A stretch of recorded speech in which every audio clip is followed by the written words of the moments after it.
Israel को Hamas ने अब तक सबसे बड़ा दर्द दिया है। इजराइल के करीब 800 लोग हमास के हमले में मारे गए। हालांकि इजराइल ने तुरंत एक्शन लेते हुए गजा पर हमले तेज कर दिए। इजरायली सेनाएं पूरे गजा को घेर रही हैं, पर इजरायली बदले का असल किरदार तो वो है जिसने हमास की फंडिंग की, हथियार मुहैया कराए और हमले की ट्रेनिंग दी। अब ये बात स्पष्ट हो चुकी है कि हमास को इस भीषण हमले के लिए मदद कहां से मिली होगी। ईरान पर पूरा शक जाता है। ईरान और इजराइल के बीच खुन्नस बहुत पुरानी है। इजराइल अपने हर दुश्मन पर वार करेगा, पर ऐसा लगता है ईरान उसमें सबसे पहला होगा। ईरान पर इजराइल के हमले के लिए तात्कालिक कारण तो हैं, इसके साथ 5 कारण और भी हैं जिनके चलते युद्ध विशेषज्ञों को लगता है कि ईरान पर हमला अतिशीघ्र संभव है।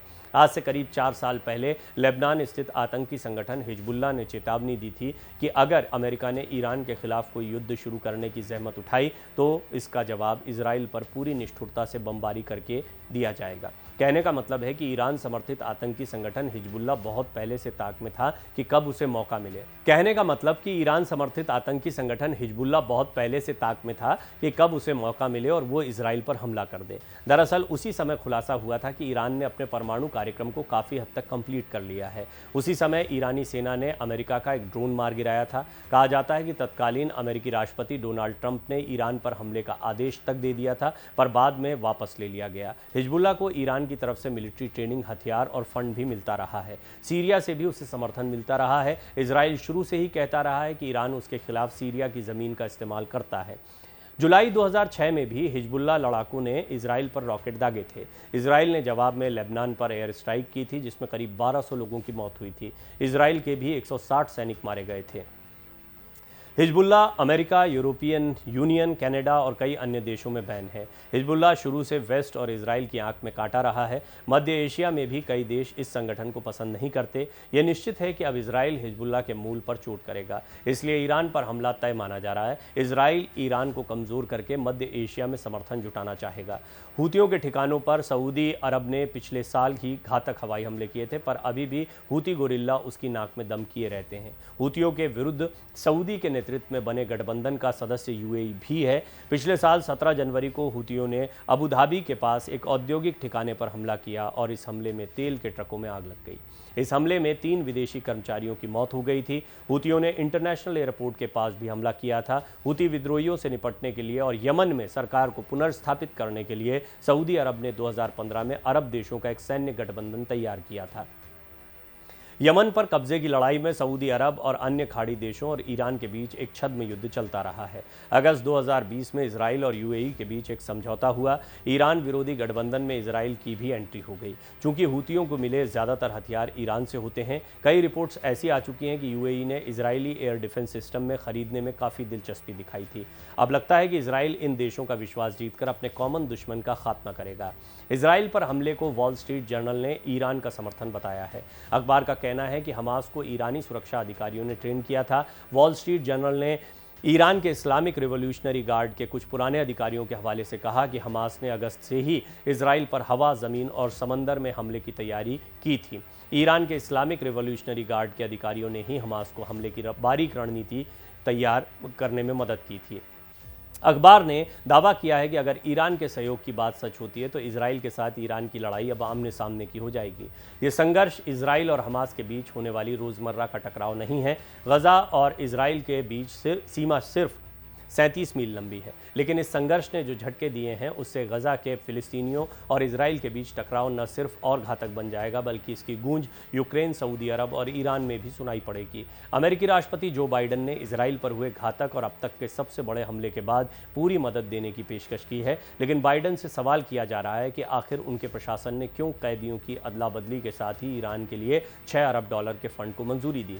ये मुद्दा इतना जोर पकड़ रहा है कि रिपब्लिकन पार्टी की तरफ से तो अब बाइडन को साल 2024 के राष्ट्रपति चुनाव से बाहर करने की मांग उठने लगी है।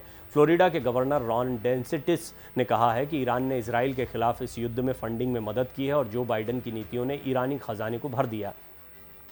उन्होंने कहा कि बाइडन की नीतियां ईरान के लिए फायदेमंद हैं और अब इजराइल उसकी कीमत चुका रहा है। सालों से ये दावा होता रहा है कि ईरान कभी भी परमाणु बम बना सकता है। अभी हाल ही में फिर ऐसी खबरें आई हैं कि ईरान महज 2 हफ्तों में परमाणु हथियार बना सकता है। अमेरिकी डिफेंस मिनिस्ट्री ने strategy for countering weapons of mass destruction report 2023 में जानकारी दी है। दरअसल ईरान ने यूरेनियम को 60% तक संवर्धित कर लिया है। मई 2023 में मिली सैटेलाइट तस्वीरों से भी खुलासा हुआ था कि ईरान पहाड़ों के नीचे परमाणु हथियार बना रहा है। अमेरिका ने 2010 से ही ईरान को परमाणु बम बनाने से रोकने के लिए UN security council, European union आदि से पाबंदियां लगवाई थीं। बीच में करीब 5 साल तक ईरान को राहत मिल गई, पर जनवरी 2020 में अमेरिकी राष्ट्रपति ट्रंप ने फिर से ईरान पर सख्त प्रतिबंध लगा दिए। पर कहा जा रहा है कि बाइडन के आने के बाद ईरान के साथ अमेरिका का रुख फिर से नर्म हो गया है। अब अमेरिका के पास मौका होगा कि वो इजराइल पर हमले के बहाने ईरान पर आक्रमण करके उसके परमाणु हथियार कार्यक्रम को रोक सके। आप समझ रहे होंगे कि ये लड़ाई सिर्फ यहाँ तक सीमित नहीं है। सबसे पहले ये समझिए कि इजराइल से नज़दीक ही गजा पट्टी या एक तरीके से फिलिस्तीन और इजराइल के बीच युद्ध ही ज़मीन को लेकर चल रहा है। एक ही देश में 2 देश लड़ाई लड़ रहे हैं, इस तरीके से भी आप स्थिति को समझ सकते हैं। बंटवारे की बहुत पुरानी विभीषिका है, 100 सालों से ये युद्ध चल रहा है।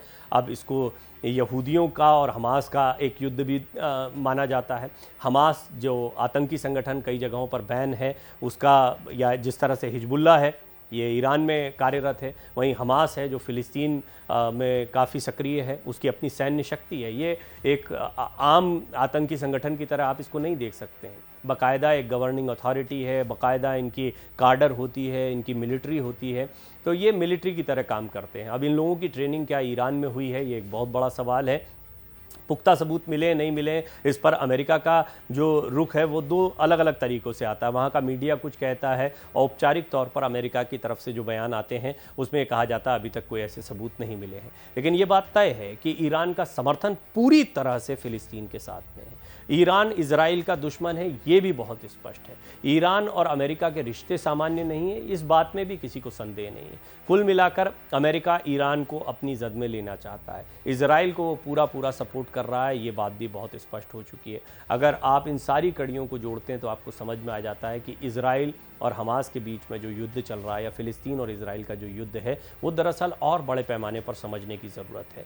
यहाँ पर हमास को ख़त्म करना इजराइल की उतनी बड़ी चुनौती नहीं है जितना फ़िलिस्तीन के अन्य समर्थक देशों के साथ मिलकर लड़ना है। और जब मिलकर लड़ने की बात होती है तो जिस तरह से अमेरिकी बेड़े इजराइल की मदद के लिए निकल चुके हैं, पहुँच चुके हैं, उससे भी स्पष्ट हो जाता है कि जैसे ही ये युद्ध बड़े युद्ध की तरफ बढ़ता है तो फिर इजराइल और ईरान के युद्ध के बीच में अमेरिका ज़रूर एंट्री करता दिखाई देगा।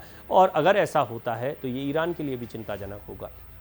निश्चित तौर पर ईरान या अन्य देश बेशक वो जानते हैं कि उनकी दुश्मनी किससे, बेशक ये एक दूसरे को ख़त्म कर देना चाहते हैं, इसके बावजूद उन्हें पता है कि युद्ध की विभीषिका क्या हो सकती है, इसका अंत क्या हो सकता है। इसलिए फ़िलहाल तो ये कार्रवाई जो दिखाई दे रही है वो गज़ा पट्टी में दिखाई दे रही है। इजराइल ने एक बड़ा ऑपरेशन यहाँ पर शुरू कर दिया है, पूरी तरह से गज़ा पर कब्ज़ा करने की बात कही गई है, यहाँ से हमास को पूरी तरह ख़त्म करने का दावा किया गया है।